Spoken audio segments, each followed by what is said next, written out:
Bienvenue à Plouay, terrain de jeu mythique du cycliste breton. Aujourd'hui, les Rouges et Noirs prennent le départ d'une course classe 2 face à des équipes continentales et professionnelles. Une météo incertaine entre éclaircies et averses. Mais une chose est sûre, ça va frotter et le niveau est relevé. Deuxième sur le souvenir, Louis. Je mélange. Désolé les gars, ici c'est le team La Crêpe. C'est juste que chaque fois j'ai la flemme de les nettoyer, mais ça se nettoie. Ouais, ça se nettoie bien. Allez, l'éponge magique, mec.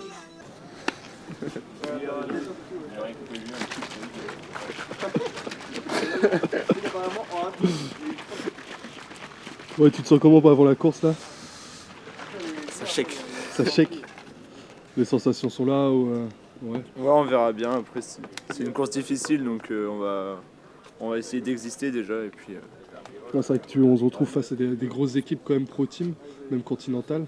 Donc ouais, faut se montrer. Comment tu vois un peu toi la course, l'esprit de la course, un peu comment tu la vois toi? Ouais, nous on va faire ce qu'on peut. On va essayer d'être placé pour.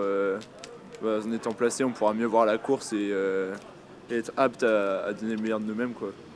En gros, c'est ça. Et puis après, il y a la distance aussi, donc on n'est pas à notre avantage, mais on va tout donner. Ça va être une course qui va être dure parce qu'il y a beaucoup de kilomètres et il y a du gros niveau, donc on va voir comment ça se passe au fur et à mesure des tours et des kilomètres. T'as des objectifs un peu pour aujourd'hui? Pas vraiment, ça va être. On va voir au fur et à mesure de la course. Et on verra bien dans le final si on peut faire quelque chose.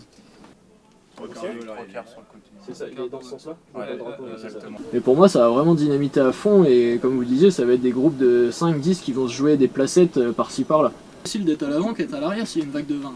Il faut surtout être placé et puis regarder. Exactement. Et cette première partie de course, ça va vraiment dynamiter. Tout le monde va vouloir être à l'avant, donc ça va être dur. Il va pas falloir que vous mettiez tout. Donc soyez prudents, soyez analysés, regardez ce qui se passe, accompagnez les grosses vagues, vous allez vite les voir les équipes qui veulent être à l'avant. Et nous, il faut qu'on en fasse partie. Ok? Et pour les autres, une fois que cette échappée va être sortie, on reste hyper groupé, on reste hyper en place et on est vigilant aux grands mouvements de course. Ça va ressortir dans la deuxième partie. Et là, Lohan, t'as vraiment les moyens d'être à l'avant et d'aller chercher une super place au final. Après, on verra ce que ça donne, mais t'as moyen de te retrouver à l'avant. Il y a vraiment moyen d'aller chercher des putains d'accessites aujourd'hui.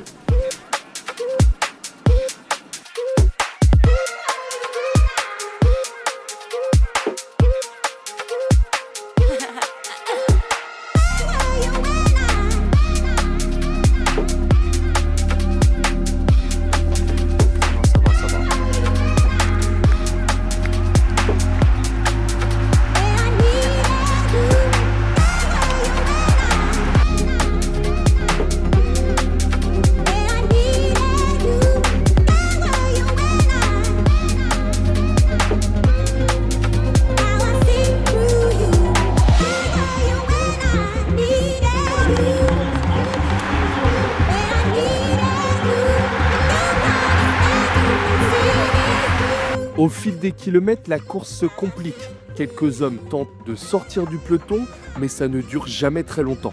L'équipe italienne Polti prend les choses en main et contrôle la course.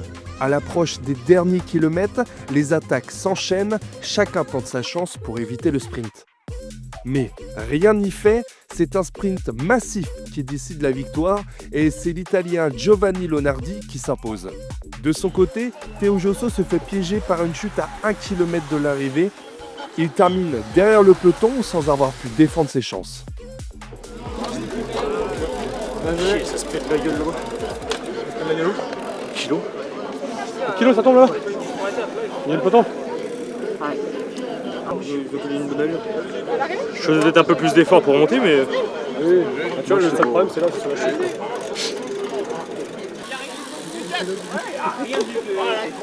Quoi?